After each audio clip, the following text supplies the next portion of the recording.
Are you an independent musician feeling overwhelmed by the endless act of juggling creativity, business, and self-care? You're not alone. That's why I created the Artist Mind Map. The Artist Mind Map is a free blueprint designed to help you get clear on the route you need to take to attain your career goals in alignment to your artistic values. This is not just another random PDF page for the forgotten corners of your hard disk. It's a timeless roadmap you can use for decades to come. Think of it as a go-to overview to consult. When you grab your free mind map, you get exclusive access to a masterclass that will take your career to the next level. I use the same methodologies and systems for my high-end paying clients and students. So why am I giving it to you for free?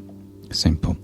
I want to build a community of artists who can count on each other for safe spaces. Music saved my life. I believe that you have all that it takes to be the artist you were meant to be, if you're willing to put in the work. And more importantly, understanding what that work is. And the Artist Mind Map was designed to help you do exactly that. So if this resonates with you, go to artistmindmap.com and download this resource. artistmindmap.com. As independent artists, our to-do list might be overflowing. Emails, content, invoices, rehearsals, grant deadlines, album releases, PR, course launches, if you're anything like me. All of it is important, but often none of it is the art itself. And if you're not careful, you can get stuck in the weeds of the day-to-day and lose sight of your larger creative vision.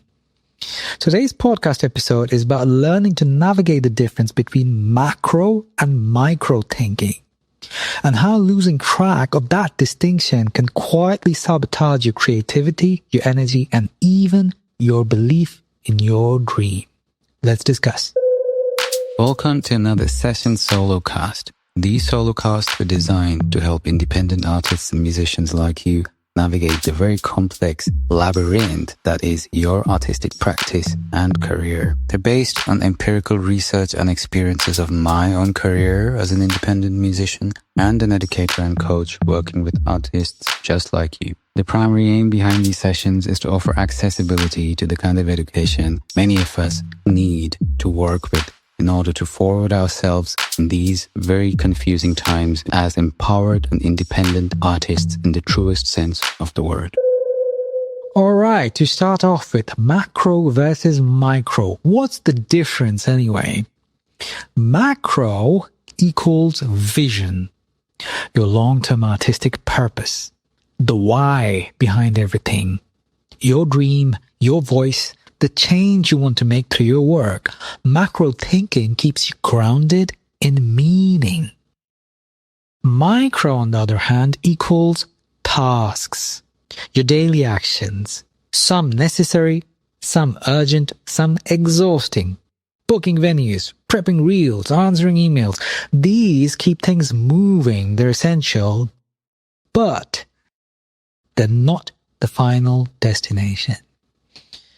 And in between the two is the how.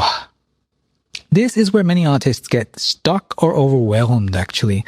The how is the strategy and structure that connects your daily work to your long-term vision. Without it, macro ideas remain vague dreams and micro tasks feel like busy work. The how is the bridge between the two. It's the creative system, the workflow, the path. The challenge that these two primary sections, the micro and the macro, and the additional layer of the how, don't always operate on the same timeline or logic. Listen to that again. Rewind and listen to that again if you can. Art is non-linear. Admin, on the other hand, is highly linear. Strategy lives somewhere in between, requiring both creative thinking and grounded execution. If you don't learn how to hold all three, chances are you'll either burn out from the hustle or float aimlessly in abstraction. So when micro takes over, what happens then? Let's start off with this. When micro takes over, what it often results in is a quiet creative collapse. A bit dystopian there, the description, but hear me out first. Let's be honest, most artists don't quit because they stop loving their craft. They quit because the weight of the micro wears them down. It's slow erosion. First, you're just too busy to write. Then you're too tired to practice. And before you know it, you're checking engagement metrics more than checking in with your muse. You might still be working, but not on anything that actually feeds your soul, which is what you started up doing music for, or practicing any form of art for. A lot of psychologists have talked about the concept of flow state. This is something that shows us what's at stake. Flow is that deep, effortless creative immersion. It thrives on spaciousness, clarity, and autonomy. But it can't survive in a cluttered, fragmented mind. Now, for those of you who are into the nerdy bits, consider checking out the blog post that comes with this podcast episode. It's on and you can go through the references that I quote as well with regards to some of the points I make here.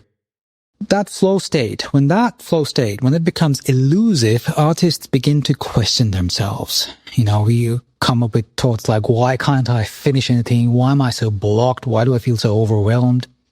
And often it's not even a lack of talent or passion. That has absolutely nothing to do with it. It's a lack of mental structure to support the creative process. Let's talk about the whole motivation thing here, yeah? What role does motivation play in all of this? To start off with, I'm going to introduce you to what is referred to as the self-determination theory. Have a listen to what this suggests. The self-determination theory, is a cornerstone of psychological motivation research. It outlines 3 drivers for sustainable motivation: autonomy, having control; competence, feeling capable; and relatedness, feeling connected to others.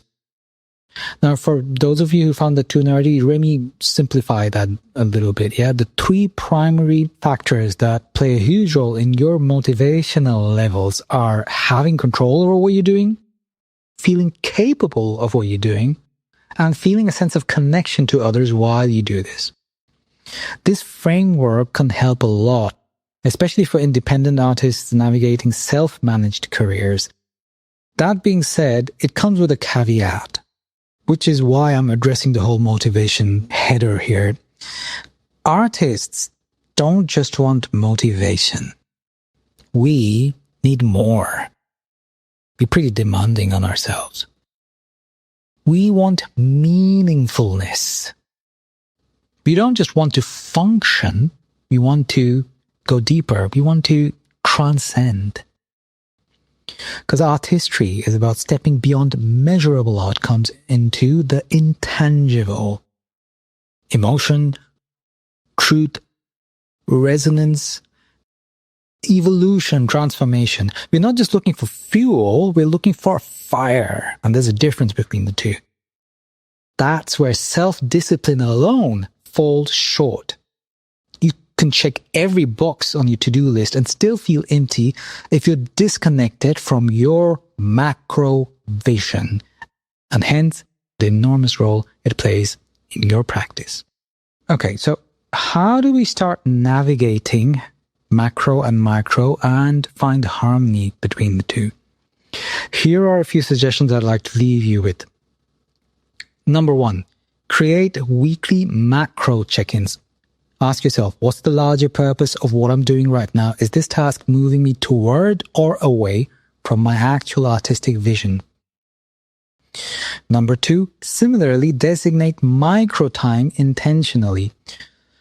Group similar tasks together and give them clear boundaries. Don't let them leak into your creative windows. Treat admin as support, not center stage. Listen to that again. Treat admin work as support, not center stage. Number 3, honor your flow state. Flow can't be forced, but it can be invited. A lot of times making space for that flow state to come in, inviting flow state has A lot to do with micro stuff too. Things like turning off notifications or allowing for unstructured exploration during your practice session. Protect your non-linear space fiercely. That is the best way you can actually invite the flow to come into your life on a regular basis. Protect your space. Protect your non-linear space fiercely. It's one of the highest priorities you have as an artist. I'd like to address the role of mentorship in all of this, being that I have learned so much of my navigation skills from the amazing mentors I've had, and I also revel in mentoring others. It's my way of serving my community, my way of serving society, the planet. And amidst this entire discussion, mentorship is not just something that becomes helpful, but in some cases, even essential. A mentor is ideally someone who can reflect your macro back to you when you're lost in micro chaos. A mentor is someone who will offer a neutral perspective on what's truly urgent versus what's just loud and screams at you. A mentor will help you align tasks with purpose and remind you why you started in the first place, especially when the grind makes you forget. The irony is so many artists who all often show resistance to actually getting mentored or getting coached use their incredibly busy schedules as an excuse.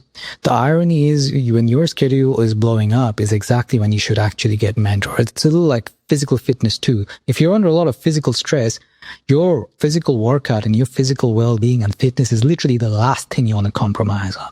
That same analogy actually applies to your artistic career and practice as well.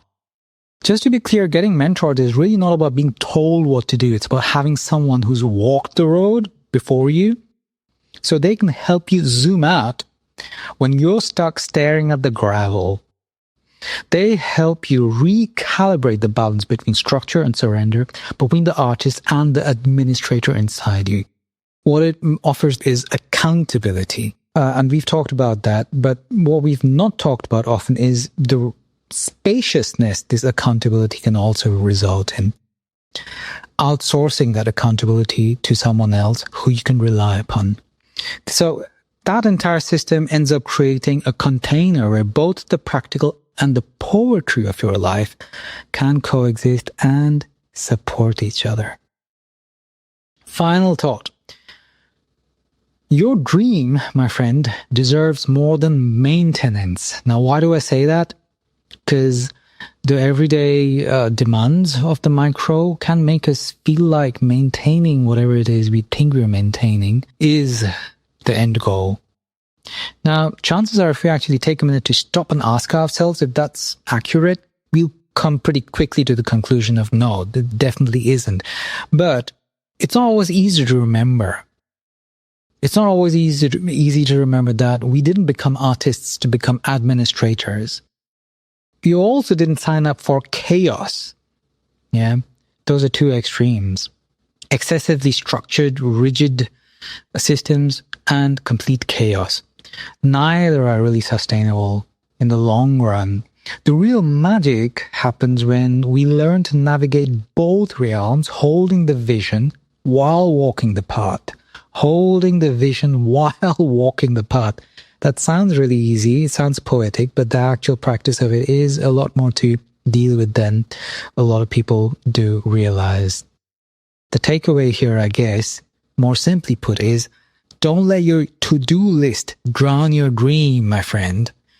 Anchor yourself in the macro and handle the micro with care. And when it gets too hard to tell which is which, reach for guidance. You don't have to do this alone. Hope that helps. Hey folks, I hope you found that episode helpful.